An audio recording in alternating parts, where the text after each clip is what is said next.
बिस्मिल्लाहिर्रहमानिर्रहीम, अस्सलाम वालेकुम। आज हमने कुछ पाथ फाइंडर टूल के बारे में जो रह गए थे उनको पढ़ना है। पाथ फाइंडर टूल आप लोगों ने सबसे पहले यहाँ से सर्च करना है और इसको ला के हम साइड पे रख देते हैं ताकि हम उन पे काम कर सकें। ये है हमारे पास पाथ फाइंडर टूल, ठीक है। इसमें हमने ये यूनाइट टूल, उसके बाद minus front tool, intersect, exclude और ये डिवाइड और ट्रिम वगैरह के बारे में पहले भी पढ़ चुके हैं। दोबारा से इनको देख लेते हैं। सबसे पहले मैं कोई शेप ड्रॉ करूंगी जिन पे हमने ये टूल्स अप्लाई करने हैं, ठीक है। ये मेरे पास एक शेप है सर्कल। सर्कल इधर साथ ही मैं आपको एक जो टूल है शेप बिल्डर टूल, इसका पर्पस भी साथ बता देती हूँ। ये और इसका ये जो पाथ फाइंडर है और इस दोनों के जो हमारे पास, सॉरी मैं सर्कल की एक कॉपी ले लेती हूँ। ये मेरे पास दो सर्कल हैं, ठीक है। तो किसी एक सर्कल का मैं कलर चेंज कर देती हूँ, ये कलर रख लेती हूँ। तो ये मेरे पास दो सर्कल है और ये इनके नज़र आ रहे हैं पाथ। इन दोनों सर्कल को मैंने मर्ज करना है। तो मर्ज करने के लिए मेरे पास दो ऑप्शन है। एक मैं यहाँ पे जाऊँगी यूनाइट टूल पे, ठीक है। ये मेरे पास मर्ज हो गए हैं। दूसरा मेरे पास, अगर मेरे पास यहाँ पे शेप बिल्डर टूल है तो मैं यहाँ से ये लूँगी और ऐसे क्लिक करूँगी तो ये शेप मेरे पास मर्ज हो जाएंगी, ठीक है। देन शेप बिल्डर का दूसरा काम मैंने किसी भी चीज़ को माइनस करना है। तो मैंने इस जगह को माइनस करना है। जब मैं शेप बिल्डर टूल रखी हूँ तो जो ग्राफ की शेप आ रही है, किसी भी जगह को मैंने माइनस करना है। इसके साथ प्लस आइकन आ रहा है, तो मैंने माइनस करने के लिए प्लस आइकन का मतलब है कि जो बाकी दूसरा जो टूल है, इसके साथ दूसरा जो सर्कल है शेप ड्रा है, उसी का कलर देने के लिए मैं प्लस इस पर क्लिक कर दूंगी। मैं इस पे जो इस चीज़ को माइनस, जो इसके साथ बनी हुई है टूल, सर्कल के ऊपर सर्कल बना हुआ है, जो इसके साथ हिस्सा इसका जुड़ रहा है, जिसके साथ ये इंटरसेक्ट हो रहा है, तो वो मैं कर रही हूँ माइनस। तो माइनस करने के लिए मेरे पास यहाँ पे भी कुछ टूल है और मैं इस पाथ शेप बिल्डर टूल से भी माइनस कर सकती हूँ। मैं अपनी आल्ट की प्रेस करूँगी और इस पर क्लिक करूँगी तो ये जो इसका हिस्सा आपस में मिल रहा था ये हो गया माइनस, ठीक है। उसके साथ ही ये वाला में माइनस हो सकता है। अगर मैंने मून शेप ड्रॉ करनी है तो कैसे ड्रॉ करूँगी, एक सर्कल मैंने ड्रॉ किया, उसकी कॉपी लेके दूसरा सर्कल ड्रॉ किया। इसकी थोड़ा सा मैं कलर चेंज कर देती हूँ ताकि मुझे पता चल जाए कि मेरी मून शेप किस तरह की ड्रॉ होगी। यूँ मैं हाफ मून ड्रॉ करना चाहती हूँ तो मैं दोनों को करूँगी सिलेक्ट। यहाँ से लूँगी मैं शेप बिल्डर टूल, इसको मैं कर दूँगी माइनस। आल्ट की मैंने प्रेस रखी हुई है, सॉरी, इसको मैं माइनस कर रही हूँ। आल्ट की मैंने प्रेस रखी हुई है, दोनों को सिलेक्ट कर रही हूँ। उसके बाद शेप बिल्डर टूल ले रही हूँ, इसको माइनस कर रही हूँ, इसको माइनस कर रही हूँ, तो ये मेरे मून की शेप बन गई है, ठीक है। तो कुछ इसी तरह का काम मैं इससे भी कर सकती हूँ। मैं दोबारा दो सर्कल ड्रॉ कर रही हूँ, इसकी कॉपी ले रही हूँ और इसका कलर मैं चेंज कर रही हूँ, ठीक है। अब दोनों को मैं कर रही हूँ सिलेक्शन टूल से। उसके बाद इसका मैंने बता दिया आपको, यूनाइट से हमारे पास ये इसके शेप्स मर्ज होती हैं। अब अगर मैं ये माइनस फ्रंट कर दूंगी तो फ्रंट वाला माइनस हो जाएगा जो मैं मून शेप ड्रॉ कर रही थी। तो मैं इसी तरह से कर सकती हूँ। दोनों को मैंने किया और माइनस फ्रंट किया तो ये मून शेप ड्रॉ हो गई है, ठीक है। कंट्रोल जी से मैं वापस को अनडू कर रही हूँ।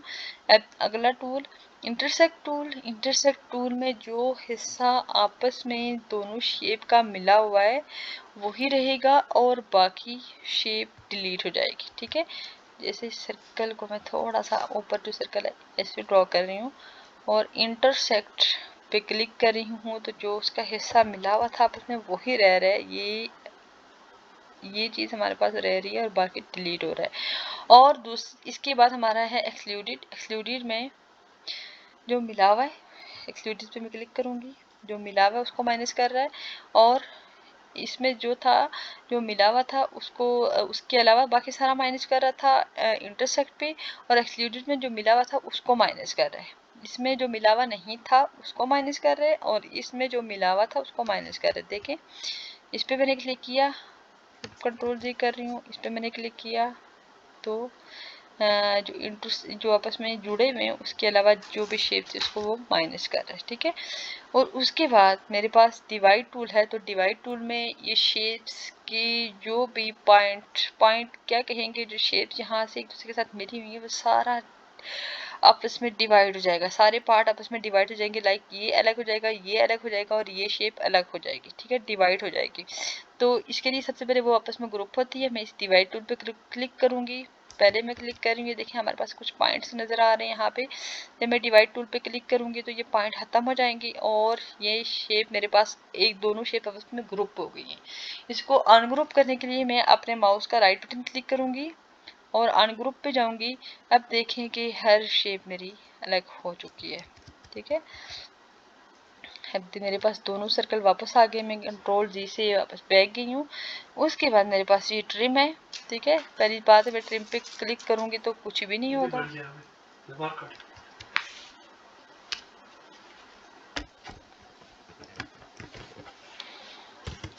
उसके बाद ये मैं दो सर्कल ड्रॉ कर रही हूँ। अब ट्रिम का पर्पज़ मैं आपको बता रही हूँ। ये सर्कल मैं ड्रॉ कर रही हूँ, इसको मैं स्ट्रोक दे देती हूँ।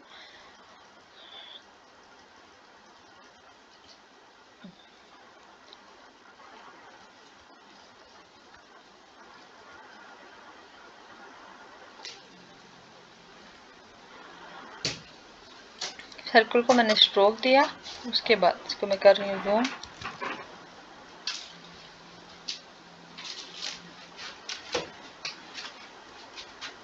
सॉरी, दूसरी फाइल पे मैं आ गई हूँ। सर्कल ड्रॉ कर रही हूँ यहाँ पे, इसका कलर मैं चेंज कर रही हूँ और इसको मैं दे देती हूँ स्ट्रोक।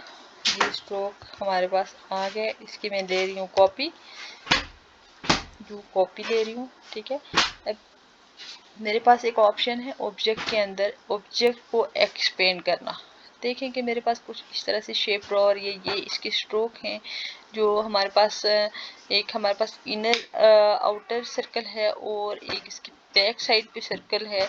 तो अब जो है लाइक मैं यहाँ पे एक स्ट्रॉ भी ड्रॉ कर रही हूँ, इधर मैं इसके ऊपर एक स्ट्रॉ ड्रॉ कर रही हूँ। मैं आपको सेंटर टू बैक और सेंटर टू फ्रंट समझा देती हूँ कि जो शेप मैंने बाद में ड्रॉ किया वो फ्रंट पे आई है और जो शेप मेरी पहले ड्रॉ है वो उसके बैक पे है, ठीक है। तो मैं इस स्टार को बैक पे लेकर जाना चाहती हूँ या फिर स्टार को दरम्यान में रखना चाहती हूँ, सेंटर को सामने लाना चाहती हूँ। तो सिंपली मैं इस सेंटर पे क्लिक करूंगी और मैं अरेंज पे जाऊंगी और अरेंज ब्रिंग टू फ्रंट करूंगी। तो ये देखिए सर्कल पीछे की तरफ हो गया, ठीक है। और ये स्टार दरम्यान में आ गए और ये सर्कल पहले अपनी जगह पे मिल जाए। अब मैं इस सर्कल को भी दोनों के फ्रंट पे लाना चाहती हूँ, तो ये सर्कल मेरा, या फिर मैं स्टार को दोबारा फ्रंट पे लाना चाहती हूँ तो स्टार पे मैंने क्लिक किया, अरेंज किया और फ्रंट किया। तो ये देखिए हमारे पास फ्रंट पे आ गया स्टार, दोनों सर्कल पीछे की तरफ है, ठीक है। अब मैं कुछ यूँ मैं चाहती हूँ कि जैसे लोगो डिजाइनिंग में हमारी ये स्टार मैंने पहले से ड्रॉ किया हुआ था, इस तरह की शेप के जो पार्ट्स आपस में मिल रहे हैं वहां से वो कट हो जाए, ठीक है।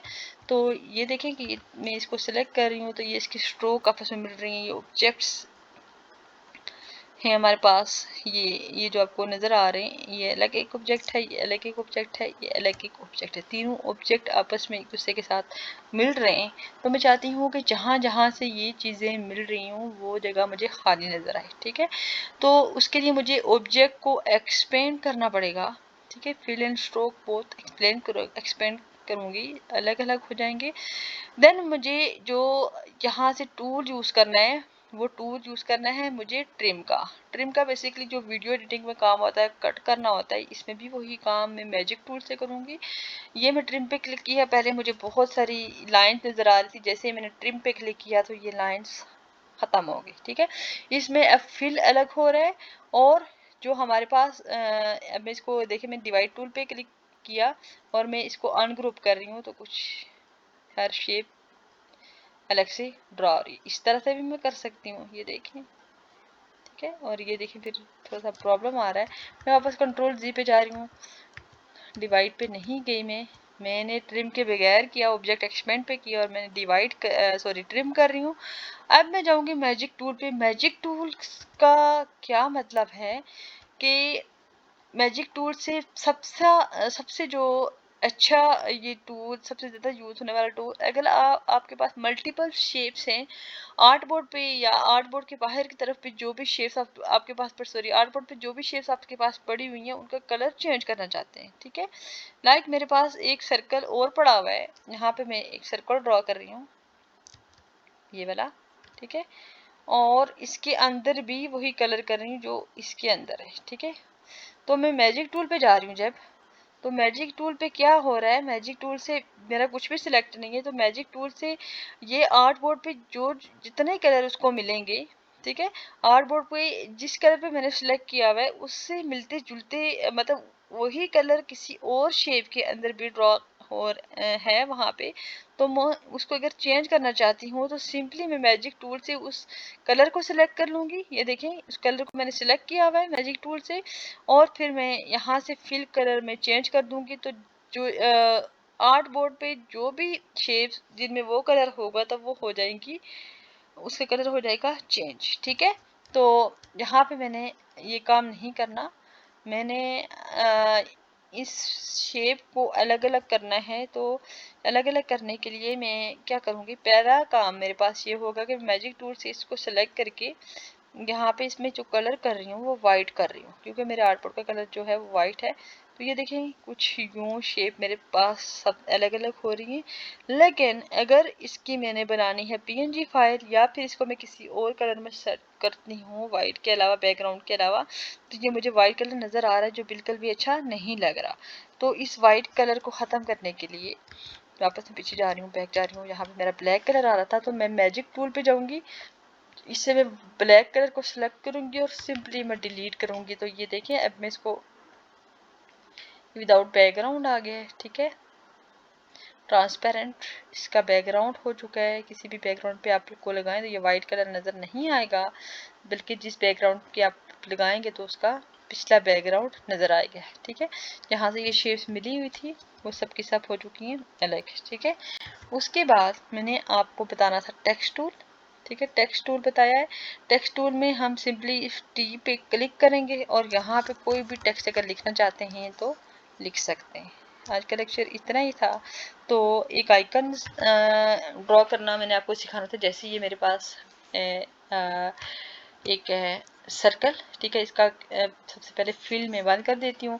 मैं सेटिंग आइकन बनाना चाहती हूँ, तो सेटिंग आइकन सबसे पहले मैं इंटरनेट पे सर्च कर रही हूँ कि सेटिंग आइकन किस तरह का होता है। यूँ सेटिंग आइकन है और इसके ऊपर देखें कितने ये हुक बने हुए, 1 2 3 4 5 6 7 8, ठीक है। तो हम कैलकुलेटर ओपन करेंगे, सर्कल में हमारे पास आई 360 को मैं डिवाइड करूंगी 8 पे और मेरे पास आएगा 45। मैं 45 एंगल से इसका ये रोटेट टूल जो है, सबसे पहले मैं यहाँ पे सर्कल ड्रॉ करूंगी इधर इस तरह से। दोनों को मैं दे देती हूँ स्ट्रोक ताकि मुझे मेरी सर्कल नज़र आए। ये स्ट्रोक मैंने दे दिया इस तरह से, और फिर मैंने रोटेट टूल सेंटर में सेट करना है इसके, जिस सेंटर में मैंने रोटेट टूल लाया और ऑल्ट की प्रेस की, यहाँ पे मुझे एंगल बताएगा 45 एंगल पे मैंने इसको कॉपी करना है, ठीक है। ये कॉपी हो गया, अब कंट्रोल डी से मैंने इसको पेस्ट करना है। और उसके बाद मैंने एक और सर्कल, क्योंकि सेटिंग टूल में देखिए अंदर की तरफ एक और सर्कल है, तो अंदर मैंने एक और सर्कल ड्रॉ करना है जो इसके बिल्कुल सेंटर में आए। ये सेंटर में आ चुका है, अगर नहीं हो रहा तो आप अलाइन करके इसको सेंटर कर सकते हैं। ये सारे ही सेंटर हो रहे हैं, सॉरी, आप सिर्फ इसको सेलेक्ट करें और इसको सेलेक्ट करें, अलाइन सेंटर, ये सेंटर हो गए। अब मैं सबको सिलेक्ट कर रही हूँ, सबको सिलेक्ट करने के बाद मैं जा रही हूँ माइनस फ्रंट पे, ये मेरे पास आइकन बन गया। मैं इसको फिल कर रही हूँ ब्लैक कलर से,